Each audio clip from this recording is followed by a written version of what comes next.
Bon matin tout le monde, bienvenue dans On jase de chasse, de pêche, de plein air avec moi-même, Steph Monette. Je peux pas parler trop fort. 4 heures matin, je t'ai réveillé. J'ai écouté, je sais pas, je me suis endormi de bonne heure, puis là, ben, oups là, il matin, 4h15, je pense, je t'ai réveillé, puis là, ben, je virais en rond, virais de bord. Tintin, ah ouais, donc, on se lève de bonne heure, puis préparer l'on jase.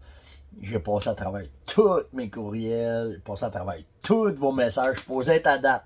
Fait que ça sent rien, c'est pas si pire. J'ai un bout de passer à travers mes affaires, fait que c'est quand même pas pire. Puis, j'ai des questions, il y en a là, qui ont pas reçu des commandes, qui ont pas reçu leur affaire. On est après vérifier, mais écrivez-moi sur steph.onjase@fermonette.com, puis on va faire les suivis. Là. Il y a eu beaucoup de commandes qui ont été envoyées, puis il y en a qui les ont pas reçues. Fait qu'on ne sait pas s'il y a eu une erreur de transport ou peu importe. Là.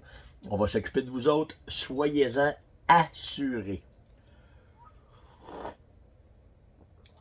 Bon, de quoi qu'on parle le matin? Mais avant tout, je me dois de m'excuser à un ami très très proche pour avoir passé par-dessus sa fête.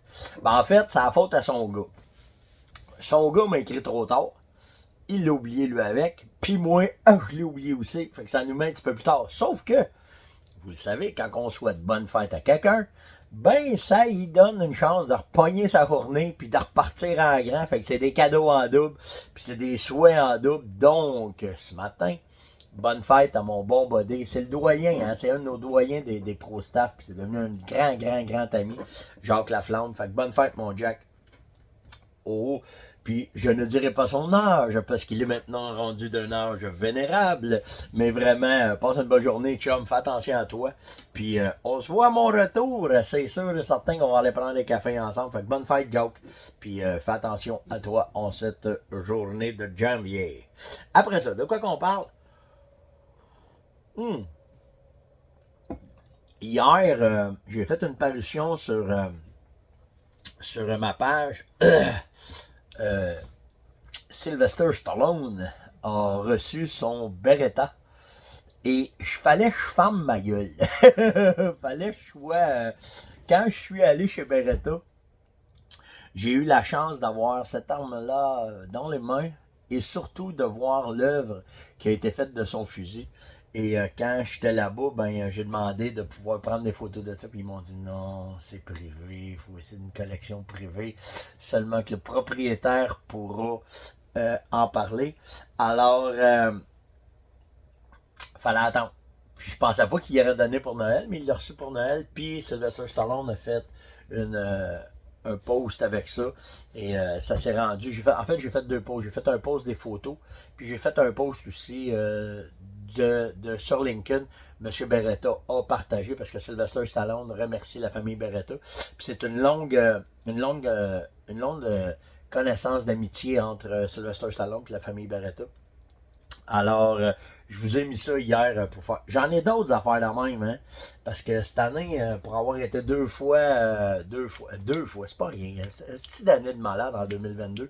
Je suis allé deux fois en Italie, puis j'ai eu des choses comme ça dans les mains que je pouvais pas vous parler. Mais j'ai eu, entre autres, un autre fusil de personnalité. Ben, c'est une personnalité. C'est une compagnie très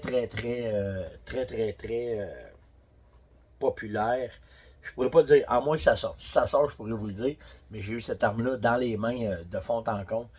Et oui, quand vous avez une arme comme ça, puis que vous voyez la qualité du bois, la qualité des gravures dedans et tout, ben ça vaut une pièce. Ça vaut souvent proche d'un 6 chiffres, là, puis c'est pas plus.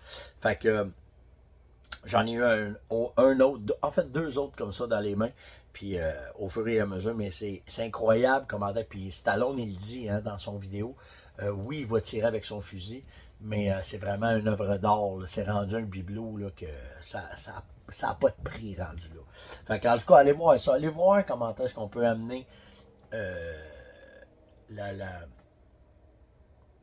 Je sais pas comment on peut appeler ça, hein. C'est des bijoux, c'est des artistes qui font ça, c'est des. Allez voir ça.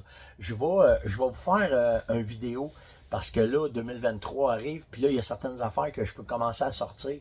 Fait que je vais. Parce qu'il y a des affaires que je peux pas dire encore parce qu'il faut attendre au shot show. À partir du shot show, normalement, là, on peut commencer à divulguer. C'est pour ça que souvent, un an en avance, ils vont nous amener, ils vont nous donner des informations, puis ils nous demandent d'y aller mollo des informations. Mais je vais pouvoir commencer à vous faire des petites vidéos de qu'est-ce qui s'est passé, le temps que de tous les voyages que j'ai fait dans Finlande, en Italie, tout le kit sur les armes, puis qu'est-ce que j'ai vu, puis comment est-ce que c'était. Je peux commencer à en faire. Fait que je vais commencer à vous en faire une couple de petites parutions, puis surtout comme l'affaire du fusil à Sylvester Stallone, ben je vais vous montrer d'autres insights que j'ai vus, puis vous expliquer jusqu'où ça peut aller la finesse des armes à feu, qu'on peut dire comme ça, là. OK. Après ça, qu'est-ce que je tombe sur mes questions déjà? Ah oui, un autre. J'ai pris des notes hier là, parce que je fais le tour des magasins d'armes ici, OK? Parce que ici, c'est pas mal vu, les armes à feu. Puis je suis allé faire une coupe de boutique. Puis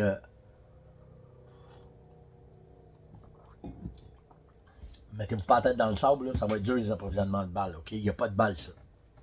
À part les calibres populaires, là, mais les calibres pas populaires, là, ils n'ont pas de munitions, zéro bonne barre.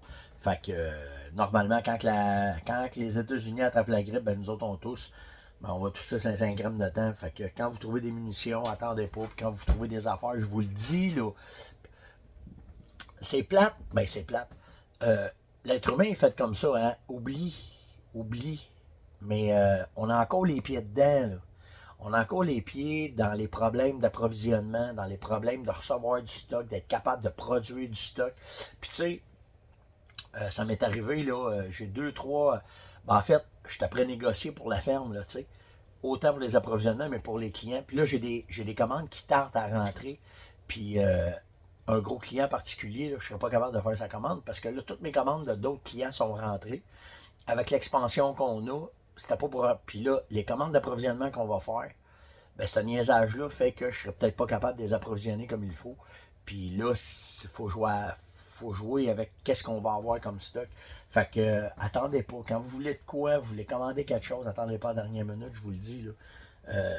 Puis vous allez voir, il va peut-être des affaires qui vont arriver, vous allez dire, ben voyons donc, mais je suis en vacances, mais je travaille, puis c'est pas le fun, là, ce que je vois, c'est pas le fun vraiment pas, fait que faut pas se mettre la tête dans le sable, là. Faut pas penser, plus les taux d'intérêt, puis tout, on s'en va pas, pour les 2, 3 prochaines années, on s'en va pas sur du fun, sans tomber sur le côté alarmiste, il faut juste être conscient de ce qui arrive. Puis je vous le dis, là, je te préfère de quoi.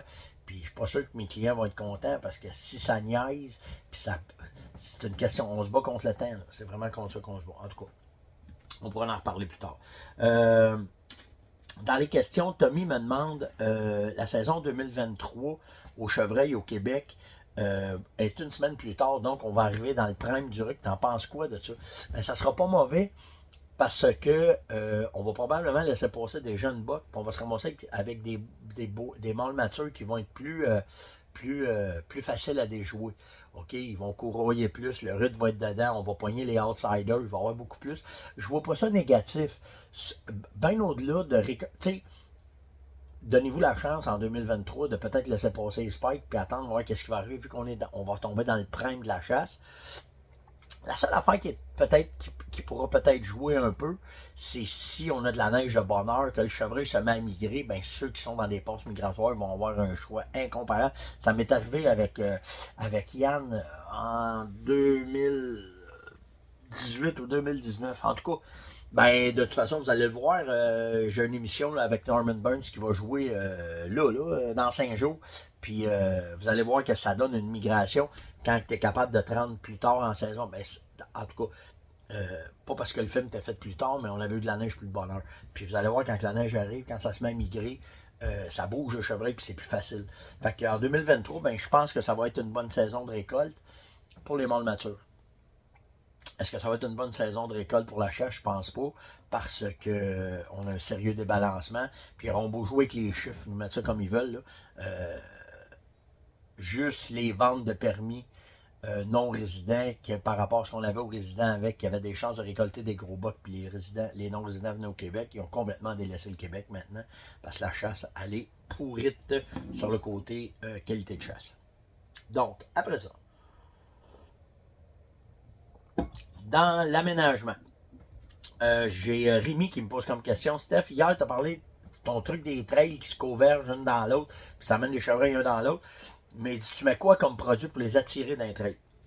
Ben, en début de saison, quand tes trails vont être faits, puis tu vas avoir fait converger toutes tes affaires en même place, juste faire tes aménagements, faire tes salines, Vitalmix, Renfrex va t'aider. Ça c'est un bon moyen de tirer des lignes d'odeur, mais pas à tous les semaines. Là. Tu le fais une fois pour faire rouler tes affaires, puis après ça, laisser ça va bien aller. Mais juste Renfrex plus tes aménagements au printemps, ça va être parfait. Puis après ça, en période de chasse, ben là, c'est tout, il faut que tu décides, tu sais, en pré-rut, on va travailler plus les leurs olfactifs de curiosité, puis dans le temps du rut,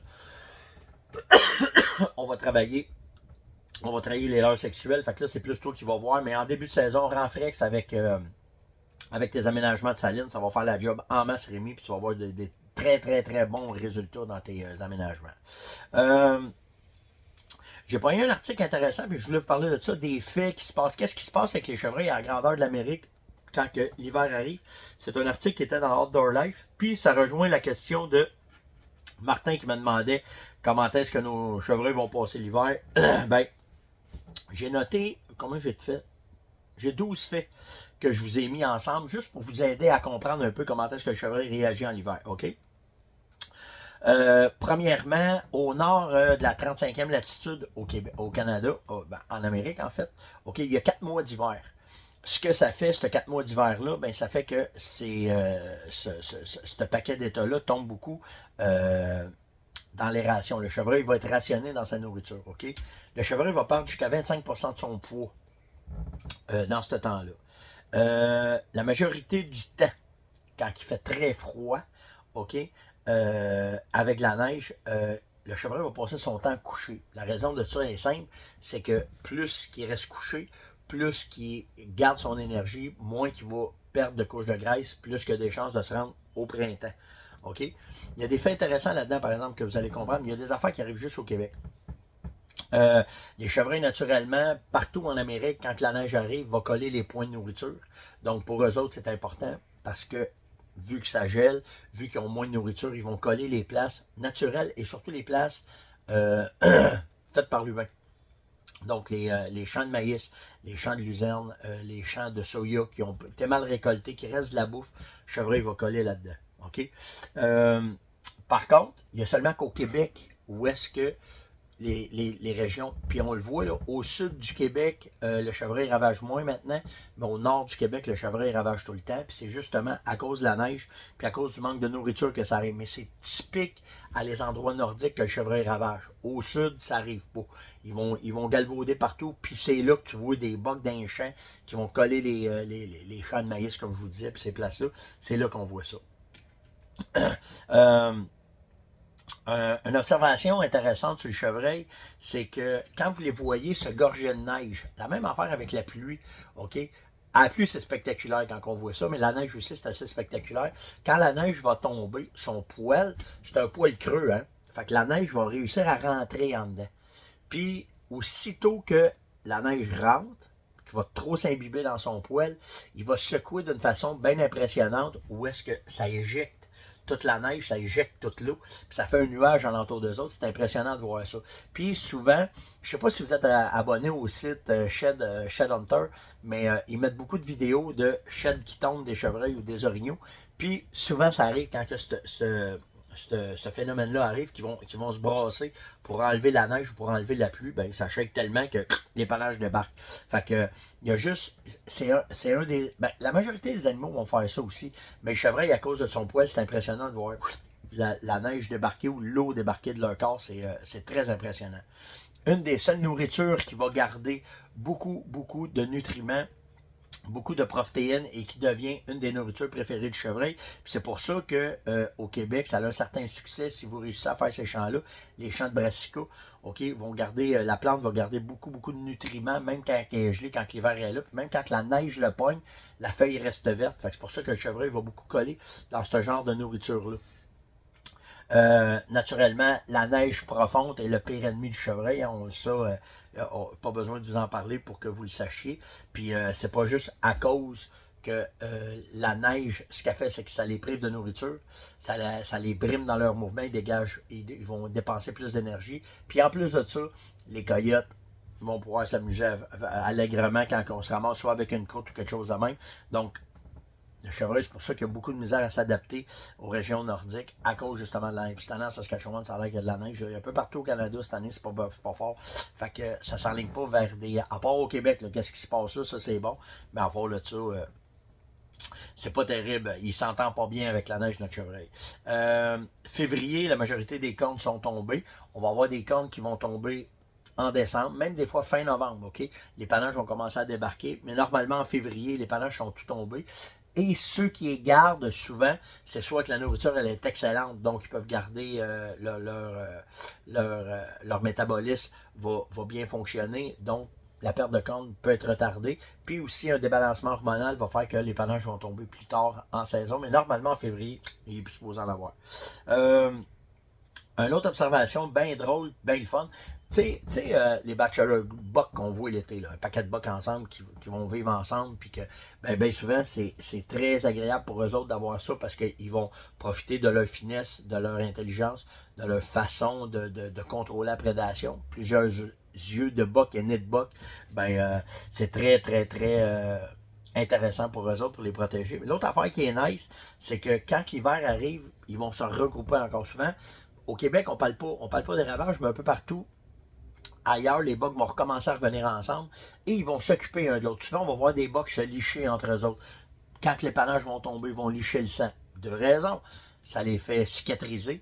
Puis l'autre raison, c'est que c'est des protéines pures. C'est vraiment pur le sang.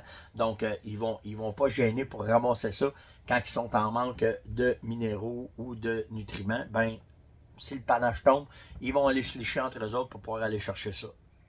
Ensuite, à cause du manque de fibres, ils vont prendre tout ce qu'ils peuvent. Donc, les feuilles mortes qui vont rester après les feuilles accrochées. Souvent, les chênes vont faire ça.